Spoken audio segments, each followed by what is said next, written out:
En fait, je vais parler de mon parcours. Dans la vie, je voulais être garde forestier. Je voulais sauver des animaux, je collectionnais des roches. J'avais vraiment une vie vraiment pas créative. Puis je viens d'Hochelaga, j'ai grandi là aussi. Fait que comme tout bon petit cul d'Hochelaga, je voulais jouer dans la Ligue nationale de hockey. Puis après ça, j'ai travaillé 10 ans dans une shop de carton. Je travaillais là de 19 à 29 ans. Puis je sais pas trop quand dans ma vie, mais à l'âge de 25 ans, en fait, avant ça, j'avais un groupe de musique.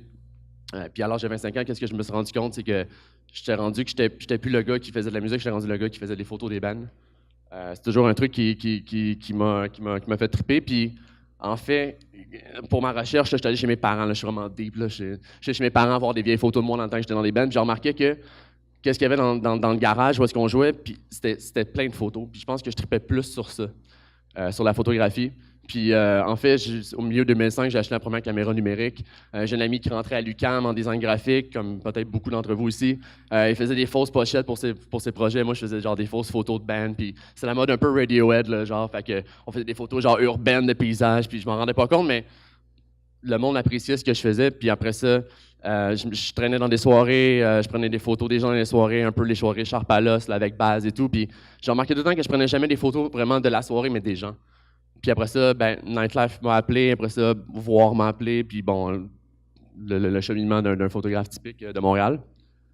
Fait que, je peux juste... C'est des photos qui m'inspiraient à l'époque.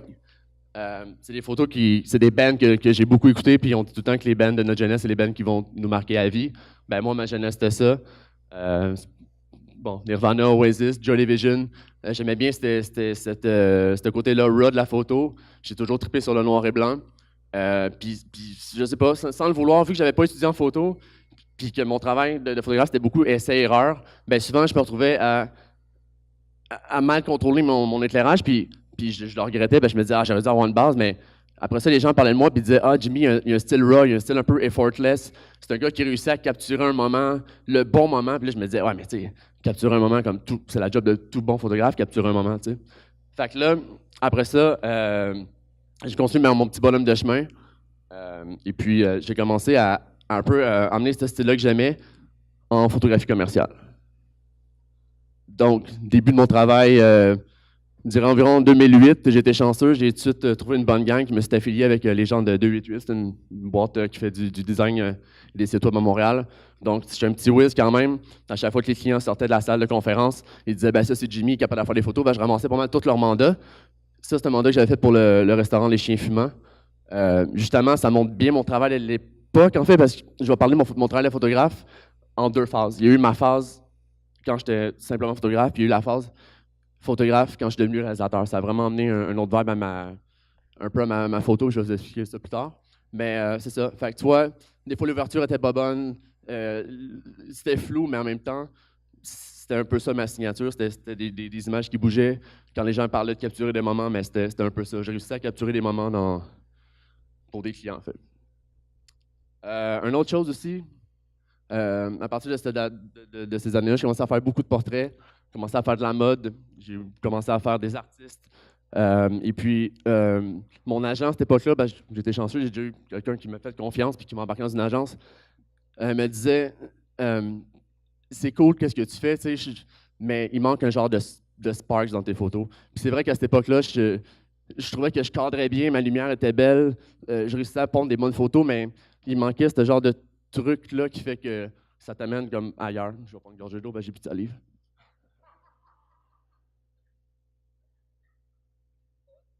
Ah boy. Donc c'est ça. Fait puis eux, quand ils m'ont appelé, en fait, ça a été super dur pour moi parce que, bon, déjà, photographe et réalisateur, ça sonne quand même bold, là. Quand je me relis, des fois, puis la façon dont mon agence me vend, je suis comme, c'est gros, là. C'est comme, on dirait que c'est comme un beau-frère qui dit qu'il est capable de tout faire, là. Puis on a vraiment fait un podcast hier, puis on en a parlé de ça, puis on dirait que j'ai comme pas dormi la nuit. Je me disais, c'est vraiment les deux, puis en tout cas, peu importe. Je suis très deep, sorry. Puis là, c'est ça, puis mon agent m'a dit, bon, il y a ce spark-là qui manque. Fait que je dis, OK. Fait que C'était très mélancolique, mes photos à l'époque. Ça donnait bien justement pour des artistes, des portraits. Ça, c'était un truc pour le magazine Dress to Kill. J'ai fait un édito pour la crème de peau pour les hommes. Puis ça, ben, c'était un édito mode. Mais c'était très mélancolique. Les gens bougeaient pas, les gens me fixaient beaucoup. Les gens regardaient toujours la caméra.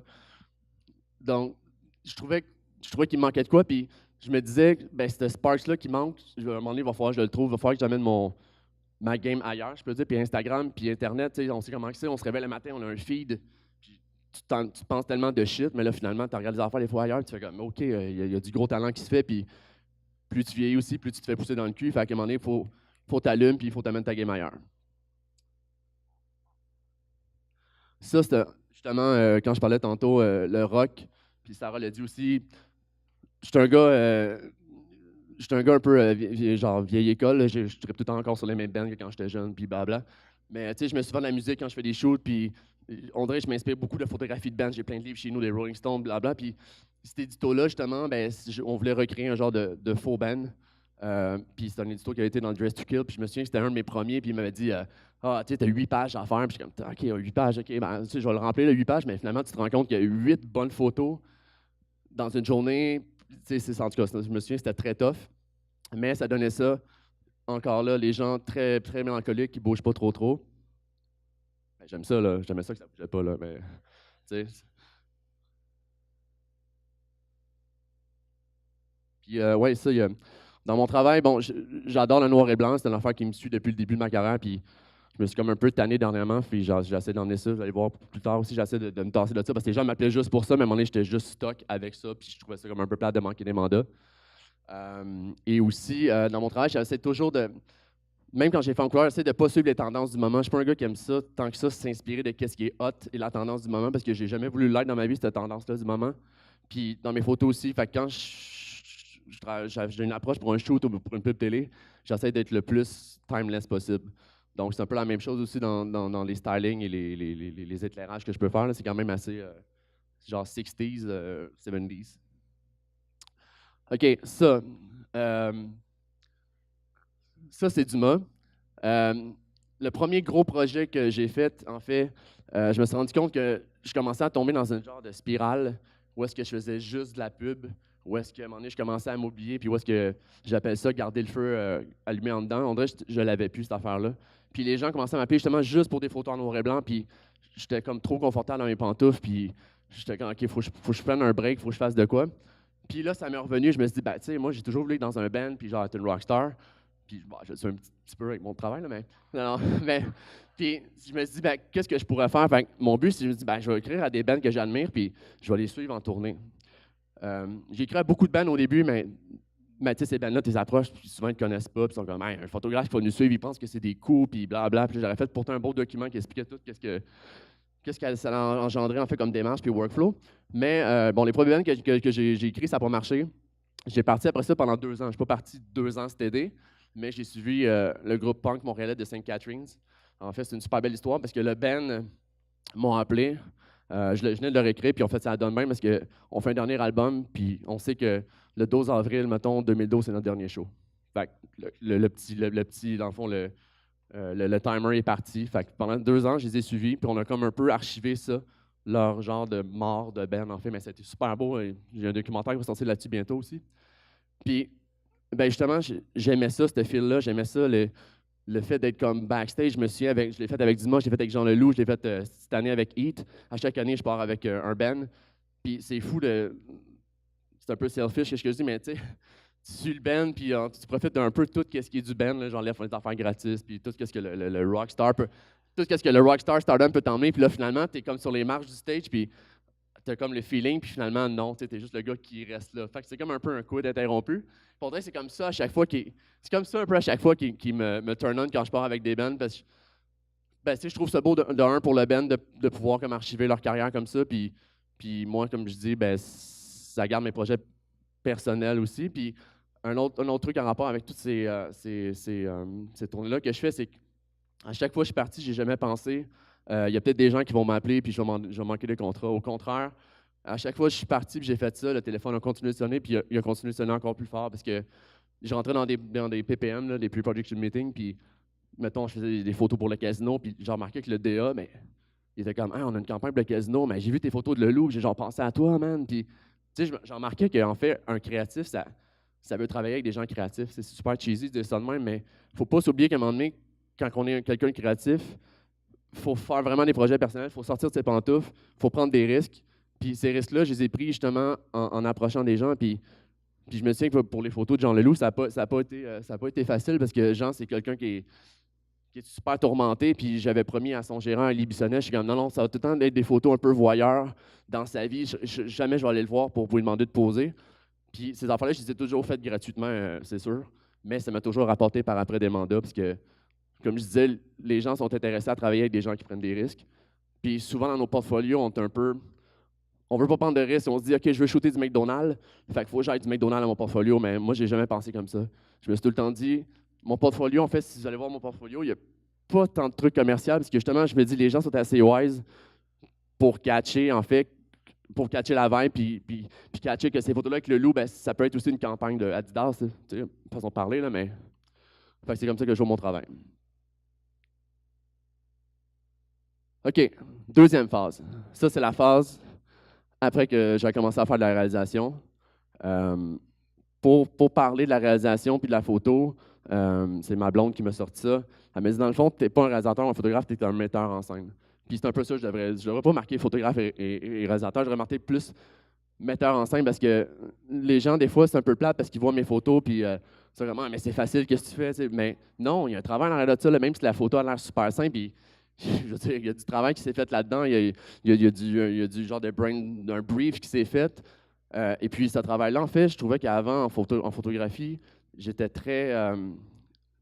j'étais un peu dans mon coin, je comprends. Comme, j'étais avec mon assistant, on travaillait la lumière parce que je savais que la lumière, c'était super important pour moi. Puis, on travaillait les cadrages, mais j'oubliais que si tu veux aussi, à un moment donné, faire de la photographie commerciale et vendre un truc, il faut que les vêtements vendent de quoi, il faut que la personne vende de quoi.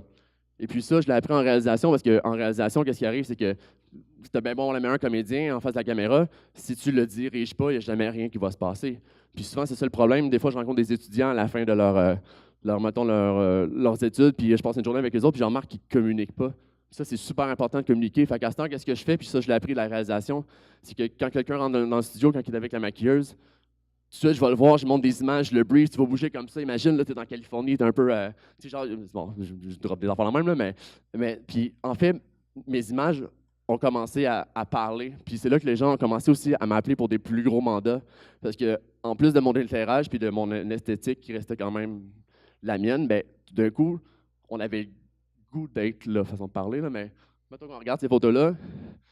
Moi, quand je regarde ça, mes photos de chiens fumants, au début, je trouve que c'est la même chose, c'est le même traitement, mais il y a de quoi qui se passe là. Je trouve que les gens, il y a un lifestyle qui se passe, puis avant, j'avais pas ça. Puis la réalisation, ben, ça m'a emmené ça. Ça m'a fait bouger un peu mes personnes. Ça pourrait être une pub de parfum, là. Hein? On sait pas c'est quoi. C'est au main, là. Ça aussi, ben, tu vois, ça, c'est un truc que j'ai fait dernièrement pour un magazine pour hommes. Et vous avez remarqué aussi mon travail beaucoup focusé sur les hommes. C'était une décision que j'ai prise, ça fait à peu près 4-5 ans avant que je sois réalisateur. Je trouvais qu'il y avait une grosse tendance chez les nouveaux photographes, les anciens photographes, de beaucoup la mode féminine. Tu sais. On dirait que je sais que c'est le fun de travailler avec des filles, mais je me suis focusé plus sur la mode masculine et les magazines masculins. Et puis, ben, ça aussi, c'était super payant parce qu'aujourd'hui, je ne veux pas être prétentieux, mais quand le monde il parle de photos d'hommes, souvent, je me fais appeler. Puis, je pense que tant mieux, je suis capable de donner une bonne vibe à l'homme moderne. Très cheesy de dire ça, mais. Puis même chose, en fait, ben ça, cette photoshoot-là, j'ai fait avec Vincent Vallière.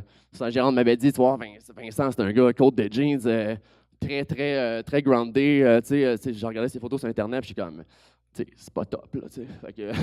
Fait que là, j'étais arrivé avec lui, on a commencé à parler Bruce Springsteen, il trippait Bruce Springsteen, moi avec. Fait que là, finalement, après ça, on a eu vraiment du fun. Puis là, j'ai dit, man, attends, tu sais, genre, on va juste essayer ce shot-là. Puis je me souviens, ça, c'est la première shot qu'on a fait. Je le regrette parce que la main est floue, mais la première shot qu'on a faite, c'était elle. Puis après ça, on a essayé de la refaire, puis ça a été comme impossible à faire. Puis je crois que, justement, ces shots-là, même elle aussi, c'est une des premières que j'ai faites de cette série-là. On dirait que j'y crois de plus en plus à comment je pourrais dire ça, mais plus tu diriges une personne, à un moment donné, plus on dirait qu'elle perd la vibe, tu sais. Quand tu travailles avec des comédiens, c'est correct parce qu'ils sont faits pour ça, les comédiens sont drivés pour exécuter ça, mais je trouve qu'en photo, surtout quand c'est des personnes comme lui, ou des gens qui n'ont pas nécessairement cette expérience-là, ben, faut que ça soit assez rapide avant que tu catches vraiment leur bonne vibe. Puis je pense que ben, avec Vincent, ça a passé. Ça va à date, je suis pas trop chiant, c'est pas trop. Non, c'est OK. C'est comme dur de parler de son travail parce que, en fait, parler parler de son travail, comme je disais, je regarde mon site web pour voir de où j'étais parti à où est-ce que je suis rendu, puis il me reste 8 minutes, c'est bon. Euh, c'est qu'à un moment donné, j'ai commencé à 27 ans la photo, là. J'ai pas commencé ça dès un jeune âge, fait que on dirait que j'ai toujours travaillé. J'ai jamais voulu arrêter parce que, tu sais, à un moment donné, rendu à 30 ans, ben, tu sais, t'es écœuré de vivre en coloc, là, tu veux un char, tu veux des enfants, tu veux un chalet. Fait que, fait que là, à un moment donné, je me suis dit, ben, il faut que les choses se passent. Puis j'ai été conscient de ça, justement, de m'emmener, de comment emmener ça ailleurs, ma photo, puis mélanger aussi la réalisation. Puis ça, d'ailleurs, ben, c'est ça, c'est cool parce que tantôt j'en parlais, je suis comme un metteur en scène, mais mon agence me vend de plus en plus comme ça, me vend comme un photographe et un réalisateur pour que quand on est sur une campagne, ben, c'est la même ligne directrice pour la campagne print puis la campagne télé. Fait que, je trouve que c'est une super belle approche, autant pour Simon aussi, tantôt qui va en parler, mais ben ça, je voulais juste montrer des photos de filles pour vous montrer que j'en fais aussi. Euh, fait que, bon, projet perso, ouais, hein, quand même. Comédienne Catherine Saint-Laurent, Cœur de pirate, qui était pour un magazine aussi. Puis ça, c'est un truc que je fais souvent si vous me suivez sur les réseaux sociaux. Là, des fois, je lance des casting calls, là, casting sauvage. Là, le monde, des fois, il me niaise là, parce que je dis tout le temps inbox. Là, mais j'aime ça des fois quand que je suis à mon agence de Gaspé, puis des fois, des trucs arrivent, j'ai ma caméra, puis j'ai genre 2 heures à tuer. Je vais marquer sur Facebook, OK, parce que j'aime prendre, tu sais, Catherine Salarin, bon, super belle, là, c'est une belle comédienne, mais c'est un truc qu'on a fait en genre 10 minutes, puis j'en ai sorti genre une douzaine de shots d'elle comme ça. C'est des trucs que j'aime ça parce que je trouve que ça me sort un peu de mon confort parce que plus j'avance dans ma vie, puis plus mes mandats, c'est de travailler avec des comédiens, avec des mannequins, avec des gens qui sont quand même habitués de poser, puis de retourner un peu à ce que je faisais à mes débuts avec mes amis, puis avec mes chums de gars, mettons. On s'entend qu'un portfolio au début, t'as pas ça dedans, là, c'est tes amis. Ben, tu sais, de retourner dans cette époque-là, puis de mettre un peu hors de ma zone de confort, puis de sortir des super belles photos. OK, mauvais exemple de dire ça, de regarder ces gens-là. Mais je trouve que c'est ça qui est comme plaisant, en fait. Puis ça m'amène toujours plus loin aussi. Ce genre d'affaires-là, je peux tester des trucs ou c'est ça. Bon, projet perso, comme je disais, je suis un gars de schlag. J'espère que je vais traîner mon schlag toute ma vie. Euh, Luc Picard, pour moi, c'est un peu le Sean Penn du Québec.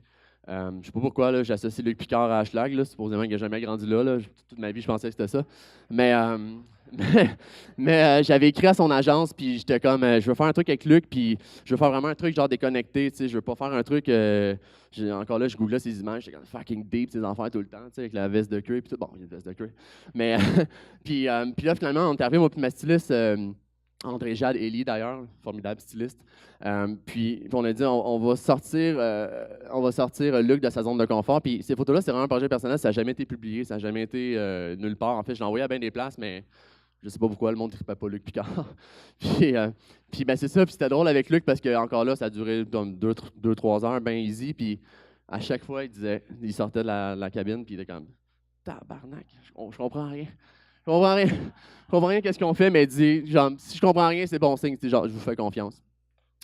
Donc, on a fait ça avec Luc, puis encore là, ces photos-là, après ça, son agence, tu sais, moi, c'est un projet personnel, puis j'ai pas été payé pour ça, mais après ça, son agence m'a appelé, puis ça a fait déboucher que j'ai fait beaucoup de photographies de casting de l'agence. Fait que chaque projet personnel, là, dans ma vie, m'a toujours quand même amené, pas nécessairement juste de l'argent, je suis pas un gars de cash, là, mais ça m'a quand même toujours amené quelque part d'autre, puis c'est ça qui est important, d'avancer.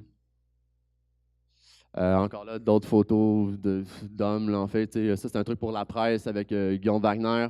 Ça, c'est le cas de photo typique Jimmy Francoeur, je pourrais dire. Là. Enfin, ma maquilleuse dirait que j'ai tout le temps une hostie de main dans mes shots. Là. Si je dois retourner en arrière, il y a tout le temps des mains.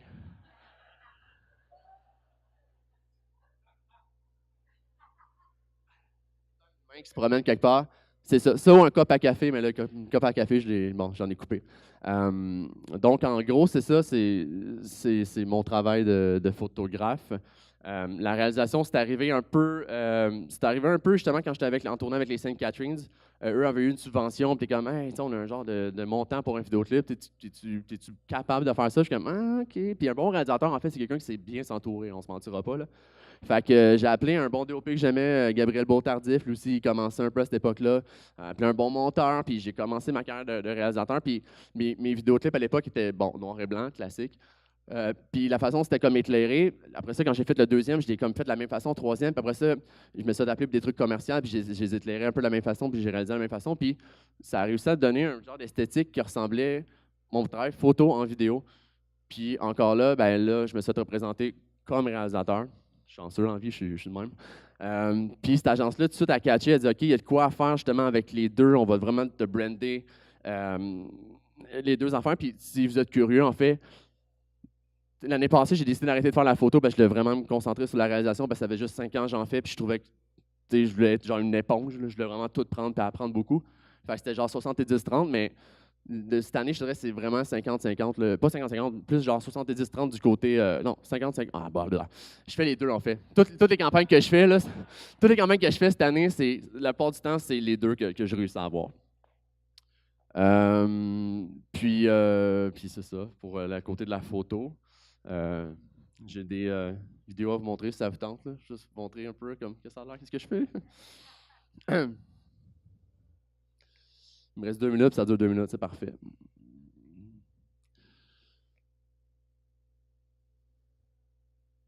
Là, je cherche ma souris. OK. Bon, le premier que je vais vous montrer, c'est un truc que j'ai fait justement avec Raidmans, puis RWNco, puis Piqué Souban. C'est sûr qu'en réalisation, au Québec, qu'est-ce qui pogne, c'est l'humour. Je suis un gars drôle, I guess. Mais j'ai décidé de ne pas focuser là-dessus. J'ai décidé de continuer dans cette tangente-là, lifestyle et mode. Donc, c'est ce qui s'appliquait pour M. Piqué.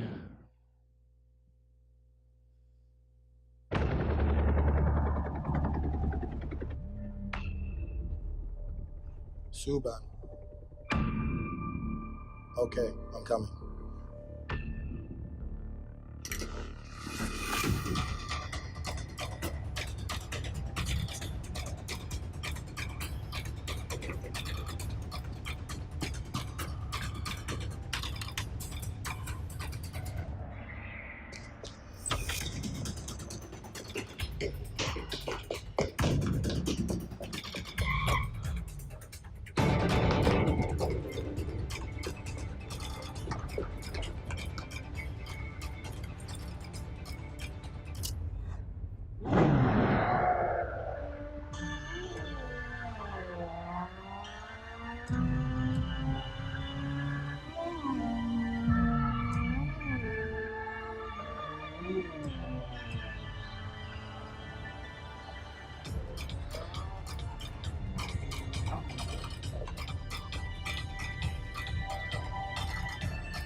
Bon, je suis désolé pour la fin, c'est cheesy, mais tu sais, des fois, le client a des décisions, puis faut tes copes de ça, tu sais. Celle-là, c'est un truc que j'ai fait l'année passée pour les Canadiens de Montréal et Tricolore Sport. Le Tricolore Sport, c'est leur boutique, en fait, où est-ce qu'ils vendent les items de Montréal, les Alouettes. Puis le mandat, en fait, que j'avais eu, c'était, tu sais, autant quand on va à New York, les gens, ils portent les trucs des Yankees. Puis tu vas à Toronto, les gens portent des trucs des Raptors. Puis il y a comme un street cred un peu en rapport à ça. À Montréal, malheureusement pas. À Montréal, on porte des chandails des Canadiens juste les journées qu'il y a des matchs. Donc, je m'avais comme mandaté de faire une vidéo un peu comme à Adidas, un peu performance / street. Puis là, le snow vient de partir, fait que ça veut dire que j'ai fini, mais je vais vous montrer pareil, si je suis de même.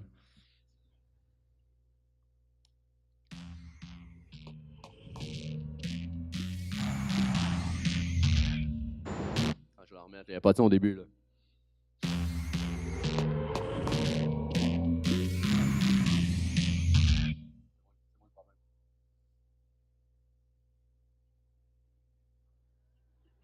Es-tu venu m'avertir, genre? OK. Ouais, c'est juste, faut que je recule, là. OK.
Merci.